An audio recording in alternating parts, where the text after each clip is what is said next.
Tariffs have been a buzzword of the Trump era, a strategy intended to shield American industries by taxing imported goods. But what's the real strategy behind these tariffs? More importantly, can we pave a better path forward? Under the Trump administration, tariffs were deployed as a tool to protect key domestic industries. The plan was straightforward: impose tariffs on imported goods to make them more expensive, spur domestic production, and ultimately reduce the U.S. trade deficit. Trump and his cabinet believed that by forcing foreign trade partners to renegotiate terms, America's manufacturing base could be reinvigorated and the U.S. dollar could remain the gold standard of global commerce. But the reality is more complex. Tariffs, while aimed at boosting domestic industry, carry significant side effects. Increased consumer costs. Tariffs drive up prices on imported goods, which then ripple through the economy, hitting everyday shoppers. Retaliatory measures. Other countries respond with their own tariffs, damaging exports and leaving sectors like agriculture and manufacturing caught in the crossfire. Supply chain disruptions. Global production networks suffer, slowing economic growth and straining international relationships. Economists warn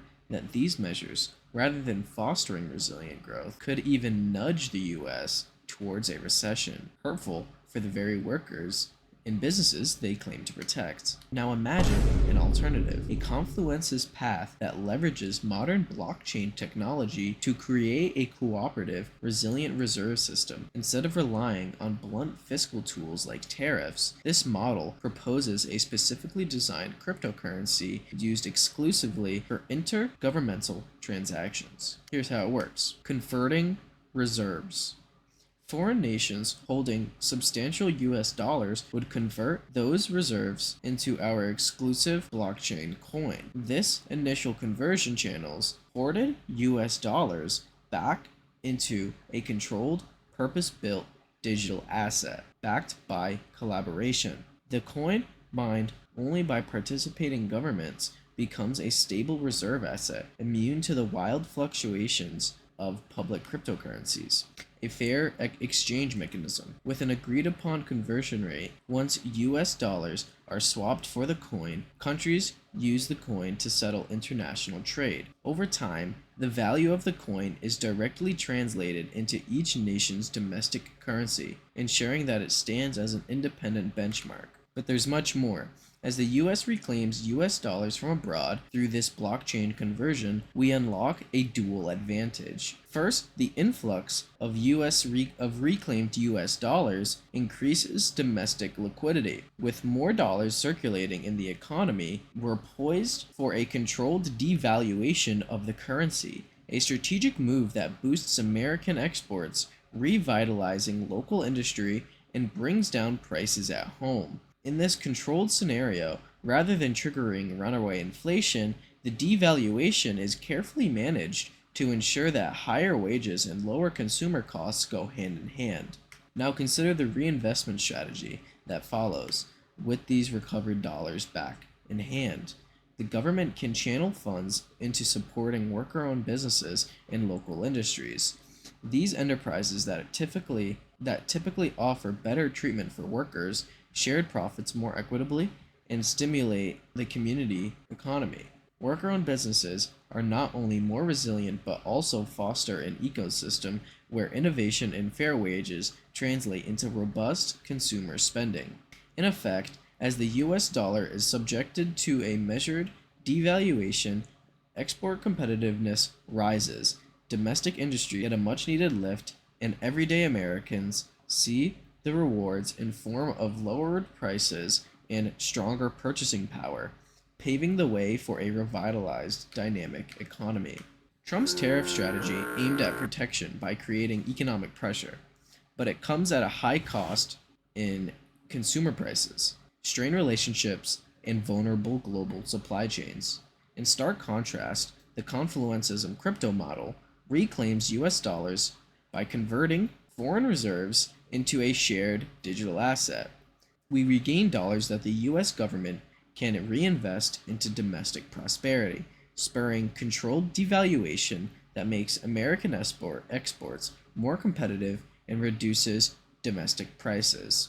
The dynamic blockchain framework spurs the creation of new jobs, not just in traditional manufacturing, but in modern tech, blockchain management, and cybersecurity.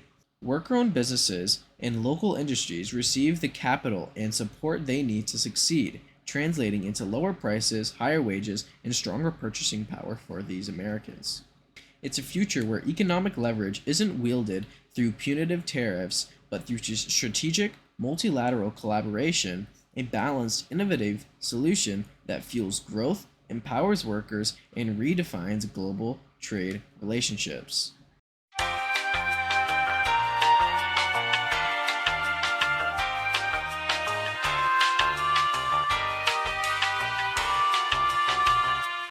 So here is how the debt growth coin loop works.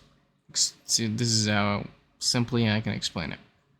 So the US borrows money from foreign countries, okay? These dollars can go into building infrastructure, innovation, exports, etc. We can then service that USD and it flows out to those creditors as per usual. But now those countries can use that USD and whatever is already stored abroad, which is $1.1 trillion is stored in foreign countries. So they can use that money and buy this cryptocurrency, and it would act like a modern digital gold essentially, except it can actually grow like over time.